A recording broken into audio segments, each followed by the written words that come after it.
আসসালামু আলাইকুম সুপ্রিয় শিক্ষার্থী বন্ধুরা, এসপি ইংলিশ সেন্টারের পক্ষ থেকে তোমাদের সকলকে জানাচ্ছি অনেক অনেক শুভেচ্ছা অভিনন্দন। আশা করি সকলেই ভালো আছো। আজকের এই টিউটোরিয়ালে আমরা 2022 সালের এসএসসি পরীক্ষার্থীদের তথ্য যোগাযোগ প্রযুক্তি বিষয়ের সপ্তম সপ্তাহে যে অ্যাসাইনমেন্টটা দেওয়া হয়েছে সেই অ্যাসাইনমেন্টের নমুনা উত্তরপত্র নিয়ে হাজির হয়েছি। অর্থাৎ তুমি যদি এই ভিডিওটি লাস্ট পর্যন্ত কন্টিনিউ করো তাহলে এই বিষয়ের একটা সঠিক এবং নির্ভুল উত্তরপত্র তুমি পেতে যাচ্ছ। যেই উত্তরপত্রটা তুমি তোমার খাতায় লিখলে তুমি তোমার স্কুলে সর্বোচ্চ মার্ক পাবে বলে আমি আশা করছি। তো দেখো, এখানে আমাদের প্রশ্নে আমরা চলে আসলাম। তোমাদের অবশ্যই রিকোয়েস্ট করবো তোমরা প্রশ্নটা ভালো করে অ্যানালাইসিস করে নিবা, কারণ প্রশ্নে কী চেয়েছে সেই আলোকে যদি উত্তরপত্র না লিখো তাহলে কিন্তু তুমি সম্পূর্ণ মার্ক পাবে না।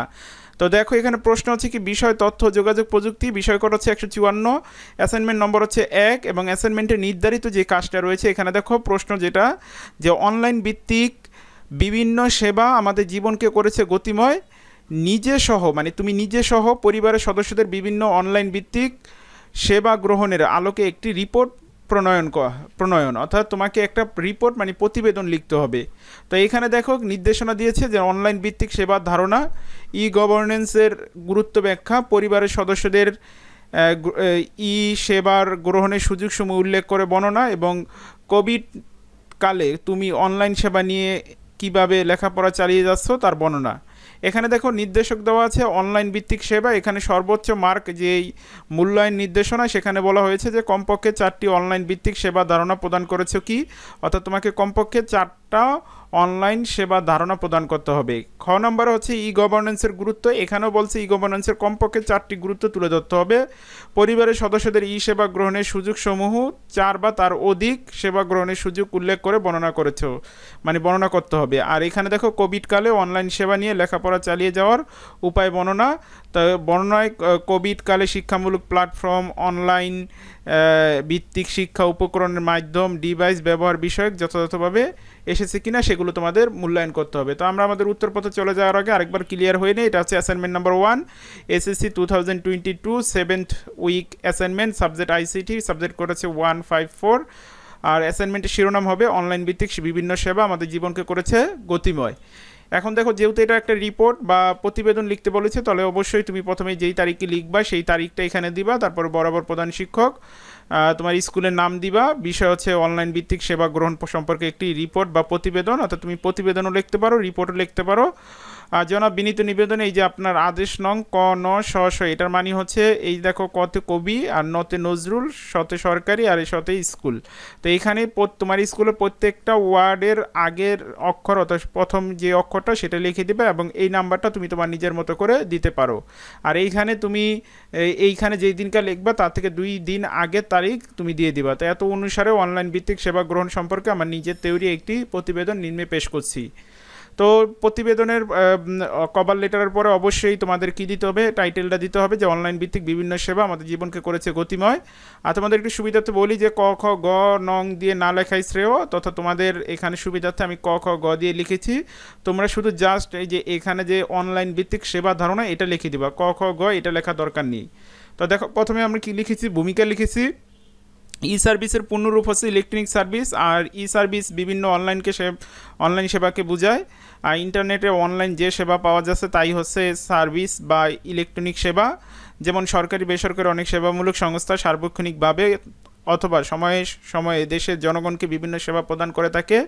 এই সেবা হতে পারে এক স্থান থেকে অন্য স্থানে যাতায়াত কিংবা কোনো জমির দলিলের নকল সরবরাহ করা। ডিজিটাল পদ্ধতি চালু হওয়ার পূর্বে এই সকল সেবার ক্ষেত্রে সেবাগ্রহীতাকে অবশ্যই সেবাদাতার সঙ্গে সরাসরি যোগাযোগ করতে হতো, কিন্তু ডিজিটাল পদ্ধতি সেবাগ্রহীতা নিজ বাড়িতে বসে মোবাইল ফোনে বা ইন্টারনেটে এইসব সেবা গ্রহণ করতে পারে। তো নিম্নে আমাদের যেহেতু মূল্যায়নে বলেছে যে 4টি উল্লেখযোগ্য সেবার কার্যক্রমে সংক্ষিপ্ত বর্ণনা দিতে, তো আমরা এখানে 4টা দেখো নিম্নে 4টি উল্লেখযোগ্য ই সেবা কার্যক্রমে সংক্ষিপ্ত বর্ণনা দেওয়া হলো। ই পুঁজি হচ্ছে চিনি কলসমূহের কখনো আখ সরবরাহ করতে হবে, সেই জন্য আওতাধীন আখ চাষিদের দেওয়া একটি অনুমতিপত্র। এটি দেশের প্রথম দিকে ই সেবার সময়ের একটি অথবা প্রথম দিককার ই সেবা সময়ের যত ই সেবা সমূহ রয়েছে তার মধ্যে একটা। দেশের 15টি চিনি কলের সকল আখ চাষি এখন এসএমএস-এর মাধ্যমে পুঁজি তথ্য পাচ্ছে এবং এসএমএস-এর মাধ্যমে আখ চাষিরা তাৎক্ষণিকভাবে পুঁজির তথ্য পাচ্ছে বলে এখন তাদের হয়রানি বা বিড়ম্বনার অবসান হয়েছে। পাশাপাশি সময় মতো আখের সরবরাহ নিশ্চিত হওয়ায় চিনিকলের উৎপাদনও বেড়েছে। 2 নম্বর electronic money transfer system EMTS বাংলাদেশের ডাক বিভাগের ইলেকট্রনিক মানি ট্রান্সফার সিস্টেমের মাধ্যমে দেশের এক অঞ্চল থেকে অন্য অঞ্চলে নিরাপদে বা দ্রুত ও কম খরচে টাকা পাঠানো যায়। 1 মিনিটের মধ্যে 50,000 টাকা পর্যন্ত পাঠানো যায়। দেশের প্রায় সকল ডাকঘরে এই সেবা পাওয়া যায়। তারপরে দেখো ই পর্চা সেবা বর্তমানে দেশের সকল জমি রেকর্ডের অনুলিপি অনলাইনে গ্রহণ করা যায়। এটিকে বলা হয় ই পর্চা। পূর্বে সংশ্লিষ্ট দপ্তরের কর্মীগণ বড় বড় রেকর্ড বই থেকে তথ্যসমূহ পূর্ব নির্ধারিত ছকে পূরণ করে আবেদনকারী সরবরাহ করতেন।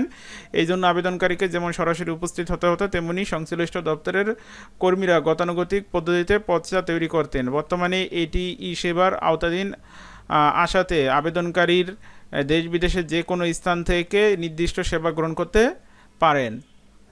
এরপর দেখো ই স্বাস্থ্য সেবা বিভিন্ন সরকারি স্বাস্থ্যকেন্দ্রে কর্মরত চিকিৎসকরা এখন মোবাইল ফোনে স্বাস্থ্য পরামর্শ দিয়ে থাকেন। এই জন্য দেশের সকল সরকারি হাসপাতালে একটি করে মোবাইল ফোন দেওয়া হয়েছে। দেশের যে কোনো নাগরিক এভাবে যে কোনো চিকিৎসকের পরামর্শ নিতে পারে। এছাড়া দেশের কয়েকটি হাসপাতালে টেলিমেডিসিন সেবা চালু হয়েছে। এর মাধ্যমে রোগী হাসপাতালে না এসে বিশেষজ্ঞ চিকিৎসকের সেবা ও পরামর্শ পাচ্ছেন। খ নম্বর প্রশ্ন রয়েছে দেখো ই গভর্নেন্সের গুরুত্ব। ই গভর্নেন্সের গুরুত্ব আমরা এখানে লেখার আগে আমরা একটু এর সম্পর্কে একটু ধারণা নেই। গুড গভর্নেন্স বা সুশাসনের জন্য দরকার স্বচ্ছতা, জবাবদিহিতার ব্যবস্থা। ডিজিটাল ব্যবস্থা প্রচলনের ফলে সরকারি ব্যবস্থাসমূহকে আধুনিক ও যুগোপযোগী করার পাশাপাশি সরকারি ব্যবস্থাসমূহে স্বচ্ছতা, জবাবদিহিতা নিশ্চিত করা সম্ভব। এর ফলে নাগরিকের হয়রানি, বিড়ম্বনার অবসান ঘটে এবং দেশের সুশাসনের পথ নিষ্কণ্ঠক হয়। শাসন ব্যবস্থার প্রক্রিয়া ইলেকট্রনিক বা ডিজিটাল পদ্ধতির প্রয়োগই হচ্ছে ই গভর্নেন্স। নিম্নে 4টি উল্লেখযোগ্য ই গভর্নেন্সের গুরুত্বসমূহ সংক্ষেপে বর্ণনা করা হলো। শিক্ষাক্ষেত্রে তো তোমরা জানো শিক্ষাক্ষেত্রে ই গভর্নেন্সের গুরুত্ব অনেক। অতীতে একটা সময় ছিল পাবলিক পরীক্ষার ফলাফল সংগ্রহ করা ছিল পরীক্ষার্থী এবং অভিভাবকের জন্য একটা দুরূহ কাজ। সেটা কিন্তু ই গভর্নেন্সের ফলে খুব সহজেই করা যায়। এখান থেকে তোমরা এতদূর পর্যন্ত লিখে দিবা। এরপরে দেখো যার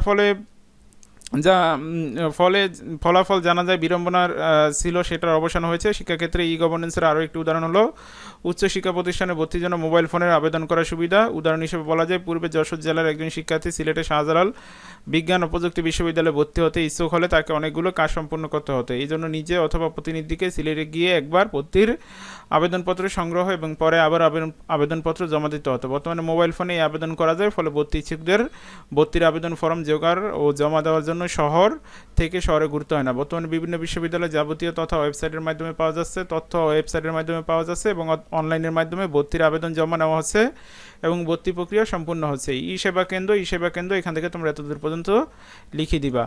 এরপরে দেখো বিল পরিশোধ। নাগরিক যন্ত্রণার একটি উদাহরণ হলো পরিষেবা সমূহের বিল পরিশোধ। বিদ্যুৎ, গ্যাস, পানি ইত্যাদি বিল পরিশোধের গতানুগতিক পদ্ধতি খুবই সময় সাপেক্ষ এবং যন্ত্রণাদায়ক। কোনো ক্ষেত্রে একটি সম্পূর্ণ কর্মময় দিন বিদ্যুৎ বিল পরিশোধে নাগরিককে ব্যয় করতে হয়। এখান থেকে তোমরা এখন পর্যন্ত লিখে দিবা। এরপর দেখো অনলাইন ও মোবাইল ফোনে পরিশোধ করা যায়। গভর্নেন্সের মূল বিষয় হলো নাগরিকের জীবনমান উন্নত করা এবং হয়রানি থেকে মুক্ত করা এবং অন্যান্য যে সেবাগুলোর মধ্যে রয়েছে দেখো কোনো কার্যক্রম 365 দিনে 24 ঘন্টায় করা সম্ভব, যেমন এটিএম সেবা, মোবাইল ব্যাংকিং, তথ্য সেবা ইত্যাদি। ফলে নাগরিকরা নিজেদের সুবিধাজনক সময়ে সেবা গ্রহণ করতে পারে। অন্যদিকে ই গভর্নেন্সের চালুর ফলে সরকারি দপ্তরসমূহের মধ্যে আন্তঃসংযোগ বৃদ্ধি পেয়েছে এবং কর্মীদের দক্ষতাও বেড়েছে। ফলে দ্রুত সেবা প্রদান সম্ভব হচ্ছে। নাম্বার প্রশ্নে আমাদের জানতে চেয়েছিল পরিবারের সদস্যদের ই সেবা গ্রহণের সুযোগ সমূহ।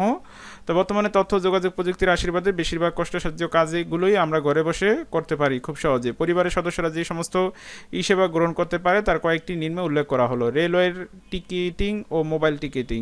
তাহলে বাংলাদেশের রেলওয়ের কয়েকটি আন্তনগর ট্রেনের টিকিট এখন মোবাইল ফোনে ক্রয় করা যায়। আবার অনলাইনে টিকিট সংগ্রহের ব্যবস্থা রয়েছে। ফলে নিজেদের সুবিধা মতো সময় রেল স্টেশন গিয়েও নির্দিষ্ট গন্তব্যের টিকিট সংগ্রহ করা সম্ভব হচ্ছে। মোবাইল ফোন বা অনলাইনে টিকিট সংগ্রহ করা হলে ট্রেন ছাড়ার অল্প সময় পূর্বে যাত্রীকে স্টেশনে যেতে হয় এবং মোবাইল ফোন বা অনলাইনের প্রাপ্ত কুপন নম্বর প্রদর্শন করে সেখানে নির্ধারিত কাউন্টার থেকে যাত্রার টিকিট সংগ্রহ করে নিতে হয়। বিল পরিশোধ তো পরিবারের জন্য একটা সুবিধা। দেখো পরিবারের সদস্যরা যে সমস্ত সেবা গ্রহণ করতে পারে তার মধ্যে বিল পরিশোধ অন্যতম। অর্থাৎ নাগরিক যন্ত্রণার একটি উদাহরণ হলো পরিষেবা সময়ের বিল পরিশোধ। এখান থেকে তোমরা এতদূর পর্যন্ত লিখে দিবা।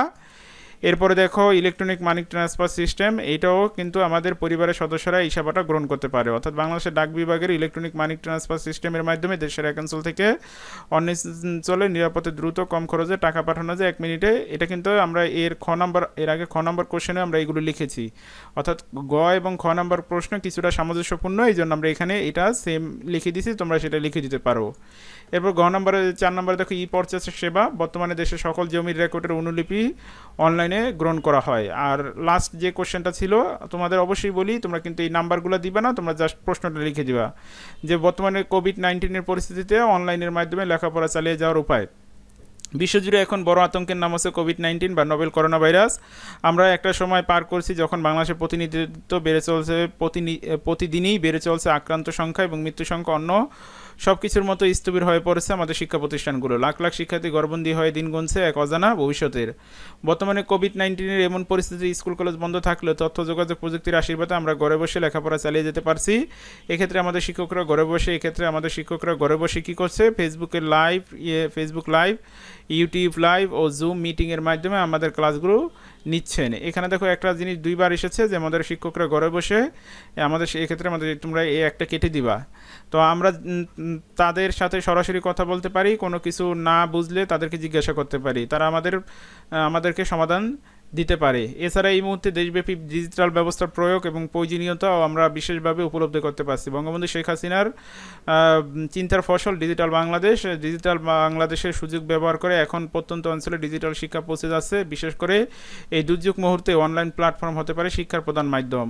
বৈশ্বিক প্রেক্ষাপটে অনলাইন শিক্ষা ই লার্নিং এখন বেশ প্রয়োজনীয় বটে। একটি স্মার্টফোনের মাধ্যমে যে কোনো স্থান থেকে শিক্ষা গ্রহণ করা যায়। ই লার্নিংয়ের 80% বেশি পাঠ কার্যক্রম ইন্টারনেট নির্ভর। এছাড়া আর্টিফিশিয়াল ইন্টেলিজেন্স, মেশিন লার্নিং ব্যবহার করে অনলাইন শিক্ষাকে আরও কমিউনিকেটিভ করা যাচ্ছে। প্রচলিত শিক্ষা ব্যবস্থায় 50 থেকে 60 জনের ক্লাসের প্রতি ছাত্রকে ধরে ধরে শিক্ষককে দেখিয়ে দেওয়া সম্ভব হয় না।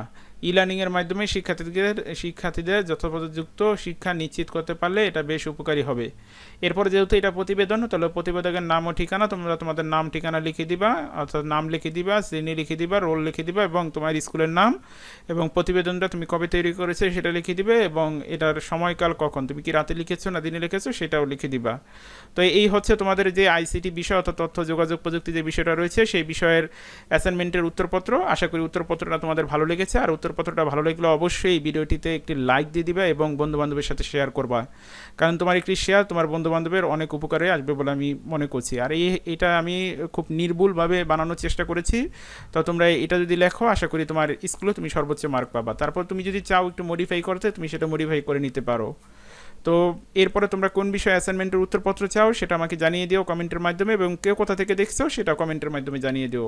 তো সবাই ভালো থাকো, সুস্থ থাকো এবং তোমাদের সফলতা কামনায় আজকের মতো বিদায় নিচ্ছি। আসসালামু আলাইকুম রহমতুল্লাহি ওয়া বারাকাতুহু।